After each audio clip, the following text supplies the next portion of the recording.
I am the oldest daughter of 4 children. I'm currently 25, second oldest is 23, third is 20, and youngest is 18. When I was 8 years old, my mom had an affair with a family friend. I, being the oldest, has remembered most of it, and my younger siblings only remember growing up with our parents co-parenting. This has put a strain on my mother's and I's relationship. She cheated on my father, who was battling cancer. She didn't even try to keep it a secret from the kids.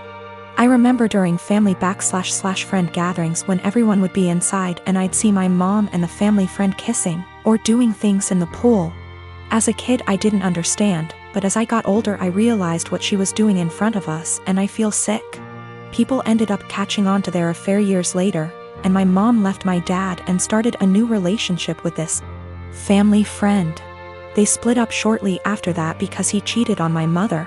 I've confronted her about this after my dad passed, and we all went to see a family therapist. This was roughly 3 years ago. My mom has since remarried to an incredible man, but recently she was out and bumped into this man from her past.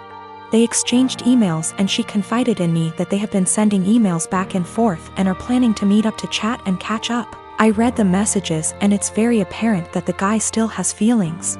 While my mom is trying to make it seem like she's just catching up with an old co-worker.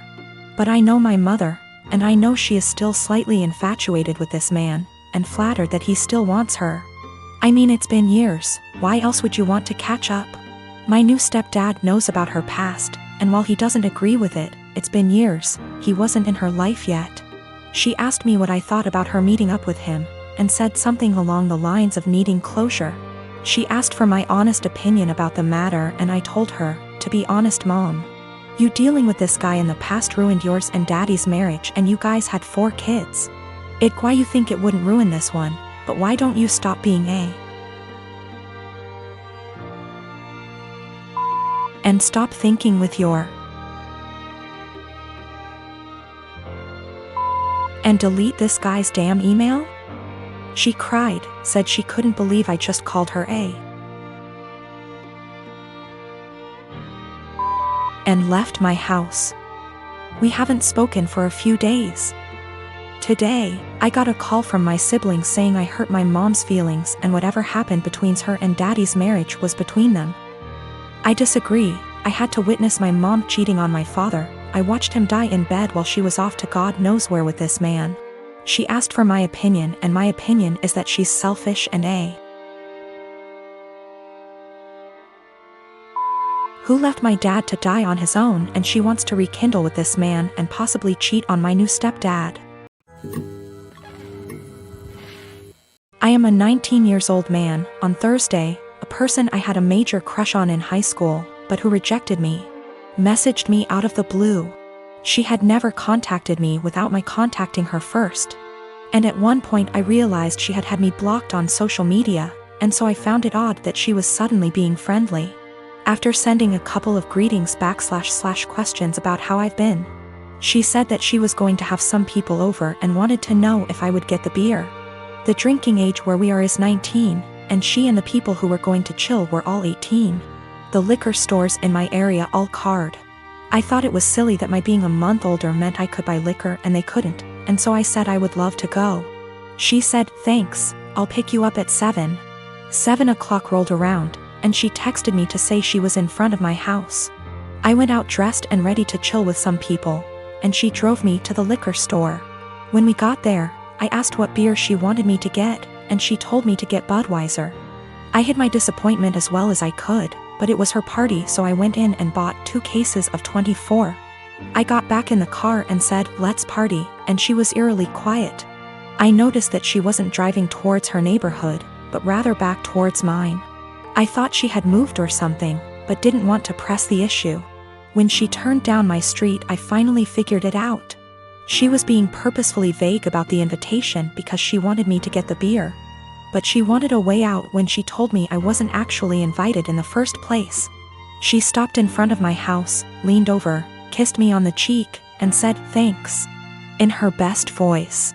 I deadpanned her and asked when she was going to tell me I wasn't invited. She feigned surprise and said that she never intended to invite me in the first place. I sat in silence for a long awkward minute, picked up the beer, and walked towards my front door.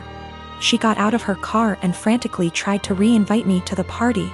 But I told her that what she did was the most humiliating thing that ever happened to me.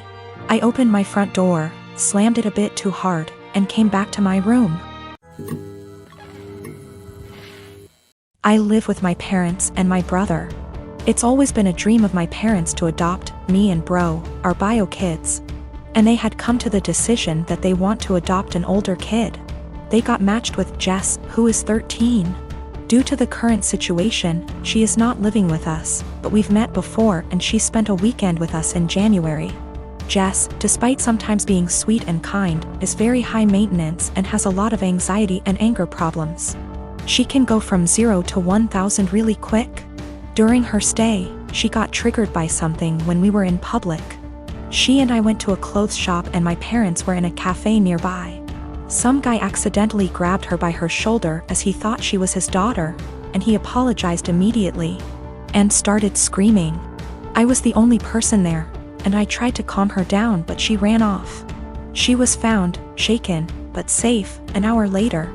I then got grounded as I had failed in being responsible for my sister. I said I didn't have a sister. My parents were angry about this and said that how dare I be rude about her, don't I know how much she's been through? She's had other outbursts, but none so huge in public. She can be cold and untrusting and was very clingy to my parents. I do admire her and think she's very brave, but I don't want to live with her. My parents call Jess often. I often say hi and try to be civil and supportive. But it seems like the only thing my parents can talk about is Jess, and how brave she is, and she isn't even here yet.